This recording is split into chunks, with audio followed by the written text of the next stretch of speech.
উচ্ছ্বাসের বাঁধ ভাঙা এই জোয়ারকে প্রতিহত করা বেশ সিকিউরিটিদের বেগ পেতে হচ্ছে। দর্শকদের উন্মাদনা, আমরা নতুন, আমরা করি নিখিল বন নন্দনে, ওষ্ঠে রাঙা হাসির রেখা জীবন জাগে স্পন্দনে, লক্ষ্য আশা অন্তরে, ঘুমিয়ে আছে মন্তরে, ঘুমিয়ে আছে বুকের ভাষা পাপড়ি পাতার বন্ধনে, সকল কাটা ধন্য করে ফুটব মোরা ফুটব গো, অরুণ রবির সোনার আলো দুহাত দিয়ে লুটব গো, নিত্য নবীন গৌরবে ছড়িয়ে দিব সৌরভে, আকাশ পানে তুলব মাথা, সকল বাঁধন টুটব গো, সাগর জলে পান তুলে দে, কেউ বা হবে নিরুদ্দেশ,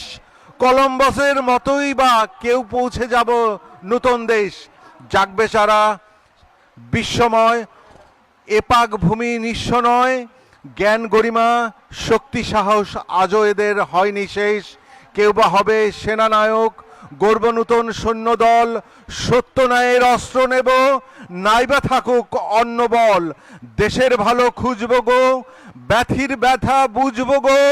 ধন্য হবে দেশের মাটি, ধন্য হবে অন্য জল, জ্ঞান গরিমা শিখব বলে কেউ বা যাব জার্মানি, সবার আগেই চলবো মোরা, আর কি কব হার মানি, শিল্পকলা শিখব কেউ। মাননীয়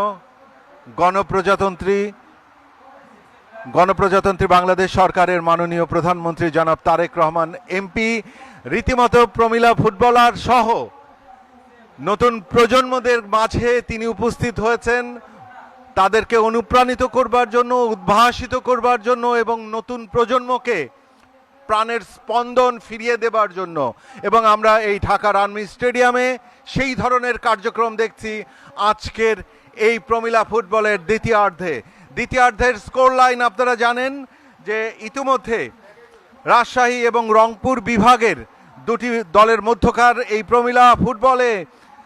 রংপুর বিভাগ ইতিমধ্যেই 3-0 গোলের ব্যবধানে কিন্তু তারা এগিয়ে রয়েছে। তারপর দ্বিতীয়ার্ধে মাননীয় প্রধানমন্ত্রী যখন মাঠে প্রবেশ করলেন এবং তিনি সেই সময় এই নতুন প্রজন্মদের মাঝে নতুন করে স্পোর্টস 2025-26-এর গ্র্যান্ড ফাইনালের মধ্যবিরতিতে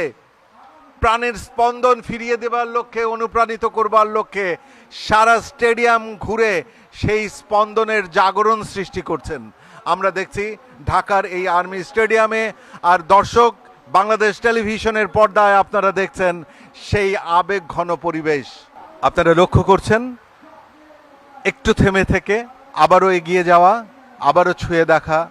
আবারও নতুন স্পন্দনে নতুন প্রজন্ম, আমরা নতুন, আমরা করি। সোয়ান সোফা কাম বেড, আরাম এখন দ্বিগুণ। সোয়ান গ্রুপের একটি পণ্য। এই যে নতুন কুড়িদের সমাগম, এই যে নতুন কুড়িদের জাগরণ, এই জাগরণে বাংলাদেশের স্পোর্টস ডেভেলপমেন্ট হতে বাধ্য এবং গণপ্রজাতন্ত্রী বাংলাদেশ সরকারের মাননীয় প্রধানমন্ত্রীর এই উৎসাহ জগানিয়া কার্যক্রম অবশ্যই যুব এবং ক্রীড়া মন্ত্রণালয়ের অবশ্যই একটি সফলতা, কথা আমরা বলতেই পারি।